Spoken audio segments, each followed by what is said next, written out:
The beauty of breaking rules in music. Do you ever wonder how musicians can create such emotional pieces of music? One of the best ways I think they achieve this is by bending the rules of music, which also surprises the listener's ears. Understanding some of these concepts of musical freedom will be good to understand. That way you can hear for them when you're listening to music. I personally experiment with these musical freedoms as often as I can. Almost every day I love to listen to others talk about music and its theory. I'll be showing you guys key changes, modulations, common tones, extensions, and some other ways musicians can force an emotion onto you. First, I will talk about why context matters and extensions. Then I'll talk about common tones, modulations. Then I'll talk about key changes and other tricks. Don't worry, I'll explain. So, first off, why context matters. So here's a B, and if you play a C, like that can sound, sounds kind of bad, right? Kind of sounds bad together. But if you put it in the right context and add a couple notes, now it sounds beautiful. See? But that still has those notes, but context matters. Another example of this is a B and an F. Oh my gosh, like that's the worst. Right? That sounds really bad. But again, if you put it in the right context,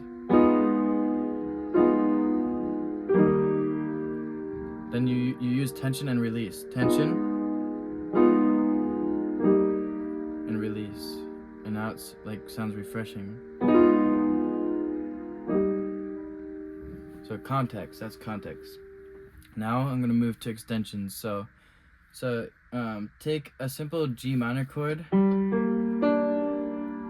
and then if you just keep skipping notes and adding, those are like extensions.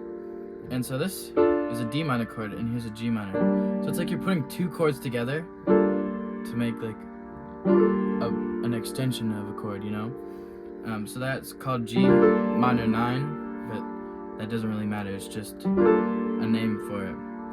But you can move those notes wherever you want. They don't have to be up here. They can be down here. And it gives it a different sound, but it's just to make it more flavorful. Adding these extra notes can make the chords sound more warm, like I just showed you. Like there's another one that if you just crunch all the notes together, like you just crunch all the notes like in the key, but it sounds so nice and warm, like this one right here.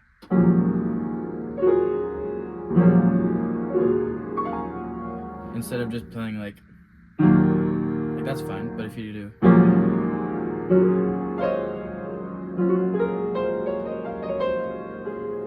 that's called like E flat minor 11, but it sounds so warm and just beautiful. See, it resolves nicely there. Next thing, I'll move to common tones / modulations. So now that we talked about extensions, we can use this specific spicy chord that has a lot of notes in it, which we can call F sharp minor 13, but that doesn't really matter. But so this chord right here, listen to that. All those notes, and it's like, this is like how I would describe that. Like it's, and so say you want to see what we can resolve that to. Well, what about E major? So if we go from this chord,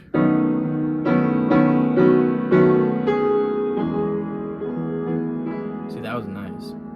So this note resolves to E major. So this note is a G sharp, and that's in E major. So you can go, right? So now we can find other chords that share that common tone, and then that will cause what's called a modulation. So instead of resolving to E major, what if we it will resolve somewhere else for a little bit. So we can find any other chord that has that note in it. So instead of going like this, what if we went,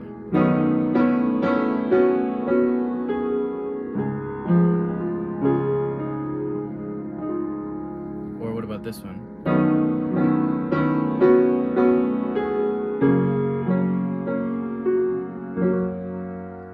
See, now that like takes your what you expect, it just like goes somewhere completely else, and you're like, ooh, that kind of like felt good. Like,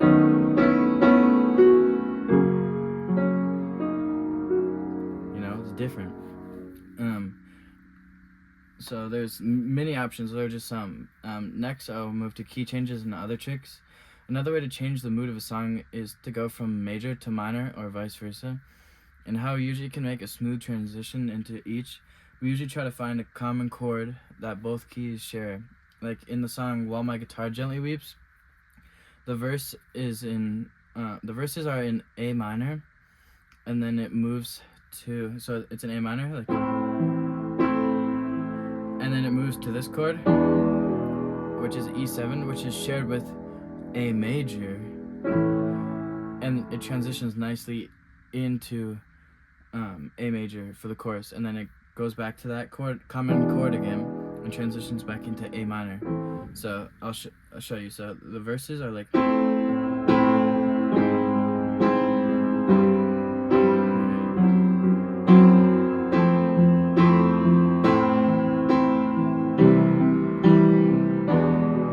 then it goes here. Now it's major. And then this chord, back to minor.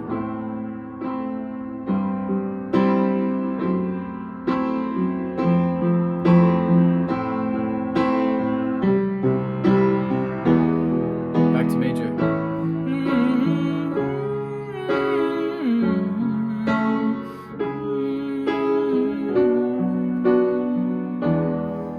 Back to minor. So that completely switches the mood. Another one is minor four chromaticism. One of the most saddest but the most beautiful resolutions is the minor 4 chord, which is not naturally in the key, but because of its chromaticism, which means like going down as small as you can or up, it resolves so good. So let's say we're here, and then you go to the 4 chord, and then make it minor.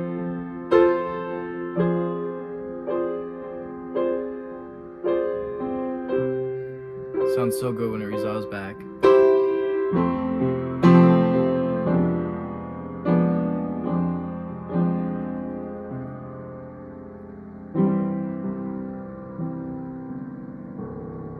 Sounds so good. I love that one. Next we can go into, this is like very complicated. This is like pretty complicated. So jazz key change secondary dominance. So we're going to talk about secondary dominance. Very complex example of breaking the rules, which jazz does that a lot. But this is a song I wrote, and the A section stays well in the key, but the B section uses the same type of minor 4 chromaticism to resolve into 3 different keys than originally, and then finds its way back to the original key, back to the A section. So that sounds complicated, but I'll show you. So this is the key center. So it goes.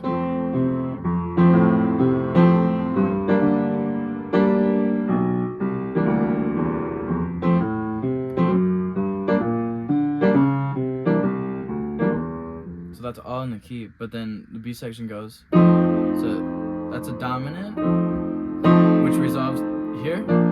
So we went from being in F major to now we're in a completely different key in B flat major. And then it uses chromaticism, and then another secondary dominant, and it resolves here. And now we're in A flat major, and then it does another chromaticism.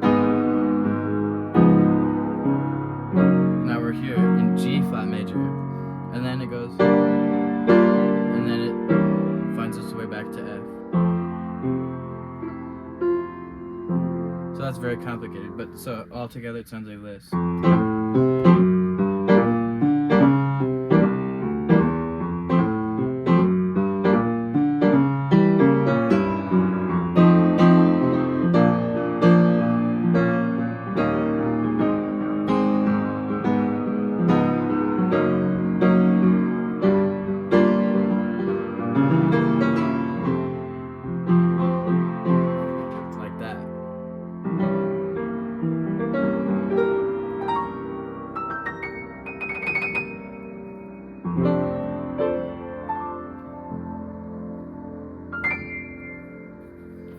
So we've covered why context matters and extensions, common tones, modulations, key changes, and other tricks.